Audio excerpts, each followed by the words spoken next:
Once again, we're talking to Brian Rogers. He's the CEO of neurothink. So you alluded to it a little bit, and let's just get right to the very basics of everything. How would you define machine learning for somebody who's never heard about it before? Can you explain the process of teaching something to a machine? Yeah, so first, it's important to understand the difference between AI and machine learning. AI is really just a concept. It's mimicking what's in the human body with the brain and how we think. Machine learning is how we actually teach machines. So machines basically just take numbers and apply those numbers to what we see, and they establish patterns, or they try to find patterns or the commonality in different, say, a tone of a pixel or a color of a pixel. So it's all about really coming up with the best average with these numbers.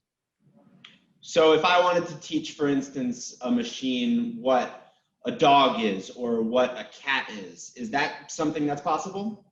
Absolutely. So, we as humans, we see a cat very differently than a computer.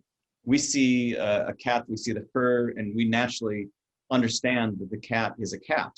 A machine doesn't have the same evolutional history that humans have.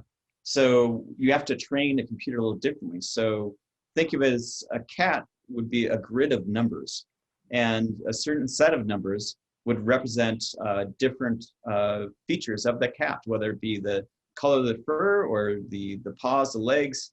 And the computer then will try to come up with an average, or in a deep neural net, each of the neurons or nodes would assign weights and a bias, and we, data scientists, come in and try to figure out whether or not the computer is getting closer to the reality of what the cat is, according to the math that's involved in the numbers. So then, using that example, how does neurothink improve how you can actually use machine learning? One of the things about machine learning is it's still really complex. There are a lot of tools out there, a lot of libraries that will help you develop machine learning models, but you really have to be a skilled data scientist to be able to do it.